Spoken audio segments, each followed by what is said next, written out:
Hi Sarvasva, can you tell us a little bit about yourself? Hi, a very good morning. My name is Sarvaswa Vijay Dhonde and I hail from Mumbai, Maharashtra. I have done my graduation in BA Economics Honours from Sri Ram College of Commerce, SRCC, University of Delhi. After that, I have done two internships, namely in two organizations called Impactverse and Orange Current Technologies. If we talk about the non academic part of myself, I am a singer, I like to sing, and I also follow many sports enthusiastically. I play and watch both of them. For example, I watch and play cricket, football, and I'm a big fan of F1 as well. So you've had a very interesting journey so far. Why do you want to do an MBA and why now? Because you're a fresher, right? Great question. Actually, the thing is, during my college time, I have learned many things, I have experienced many things, and I have gained a lot of skills. Now, while doing an MBA, my goal is to understand how I can implement these skills and knowledge that I have gained during my college, and how can I use this to get forward in my career. And that is why I feel doing an MBA immediately after my graduation will be a good step for me. Okay, so BA Economic Honors, right? Explain the law of demand and supply. Okay, sure thing. Law of demand basically states that everything else being equal, if the price of a commodity increases, the demand for that commodity will go down, and of course, vice versa. Similarly, the law of supply states that everything else being equal, if the price of the commodity increases, the supply for that commodity will increase, and of course, vice versa. And basically, this is what the law of supply and law of demand are. Okay, it's good that you know your basics. Do you know what the invisible hand is? Sure. So, invisible hand is the concept from the book Wealth of Nations, written by the father of economics, that is Adam Smith. It basically tells that people naturally being themselves, for example, businesses wanting to create a profit. This situation will naturally drive the economy towards growth and society towards welfare. And it basically tells that how the market does not need the government to perform and be stable.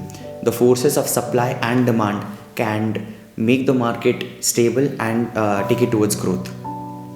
Alright, so this is something that it is taught to everybody, right? But I want to know what you think about India's economy and what we can do to make it better. Thank you very much. Great question, and I would love answering that. So, as we know, India right now, like in the last quarter, grew at 6.4% or somewhere near that. That growth rate, of course, it is not bad. If we see around the world, it is one of the fastest growth rate for a major growing economy.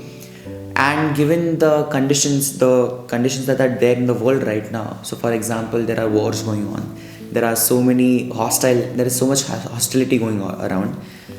Given all of that, India is performing pretty well. But if you want to achieve our goal of Viksit Bharat, that is being a superpower by the time we complete 100 years of our freedom, then we have to grow faster than this. We have to grow at 8, 9, 10% at least. And I feel we have achieved that kind of growth in the past few years, but the major driver behind that growth was the consumption done by the government. We need that consumption to be done by private entity rather than government, because government expenditure is not very sustainable for the future, while consumption from private entities is. And I feel that is what we have tried to address in the recent budget that was announced. So I'm sure you tracked the budget this year. So do you have some salient points that you have noted from this year's budget? Things that could have gone right or wrong? Of course. So, as I mentioned, the budget this time has one of the biggest positives, that is the income tax relief. So, there will be no income tax till a certain point, that is 12 lakh rupees. I think this is one of the biggest relief that the government can provide. And as I said in my previous answer, this will help private consumption a lot. Besides that, there are a few negative points as well.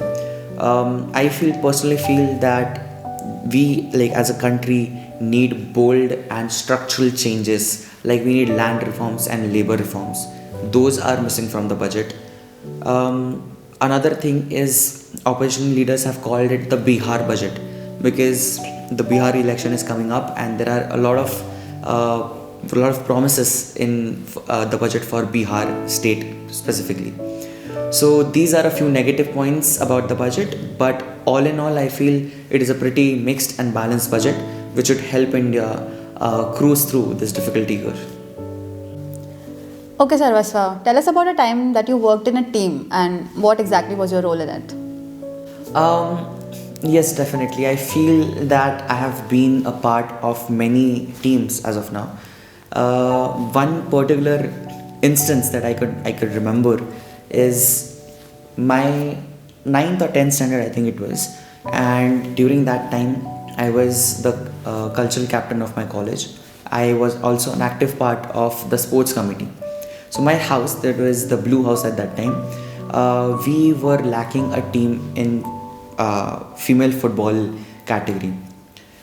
My coach called me, and on the day of the match he said, if your team is not present over here in next 5 minutes, then I will be disqualifying your team.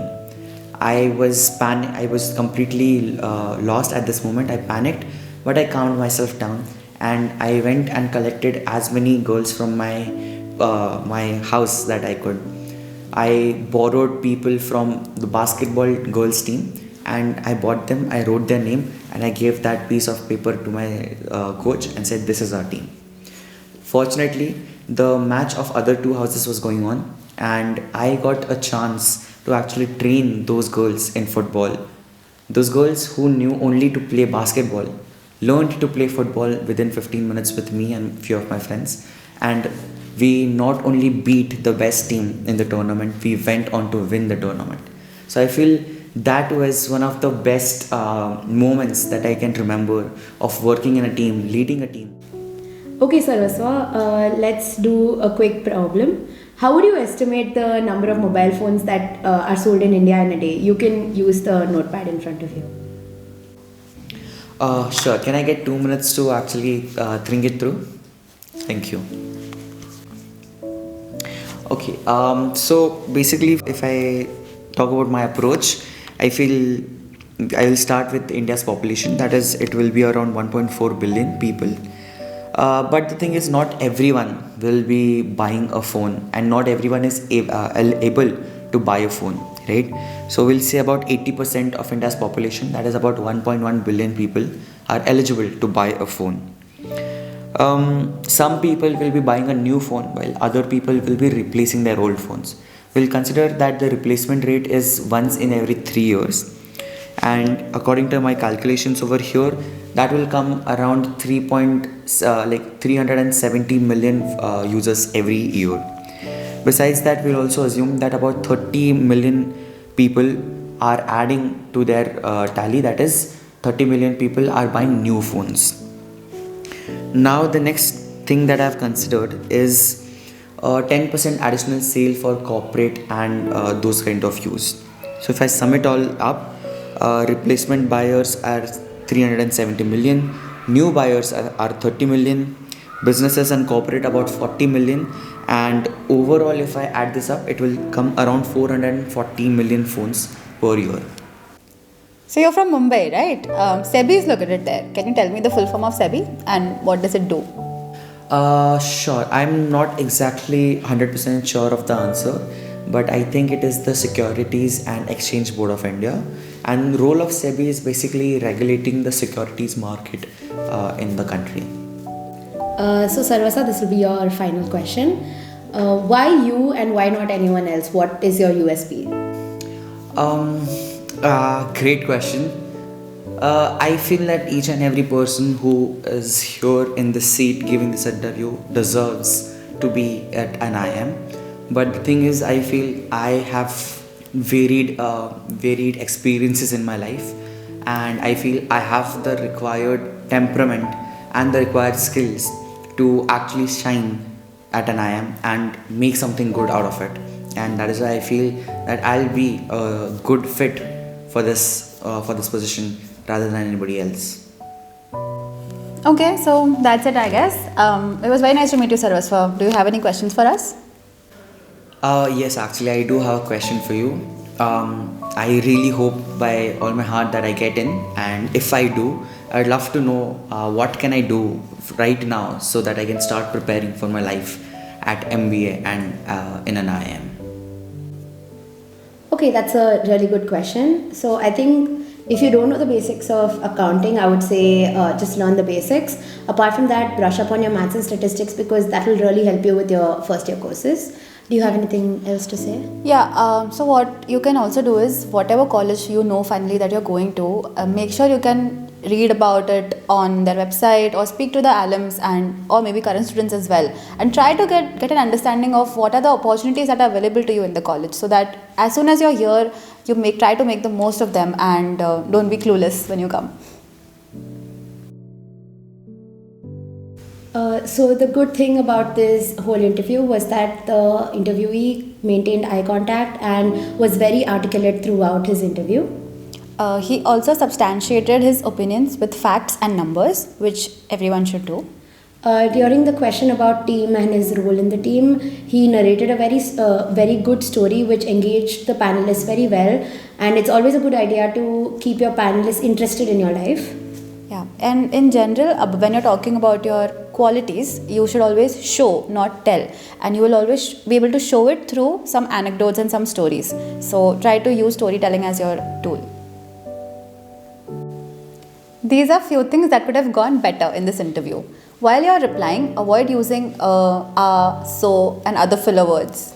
It's better to steer clear of all controversial topics, including political and other sensitive topics. This might impact your perception during the interview.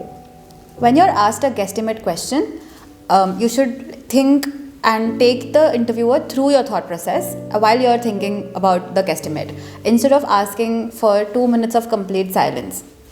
If you're unsure about something, ask the panelists if you can take a guess instead of directly taking a guess. All the best.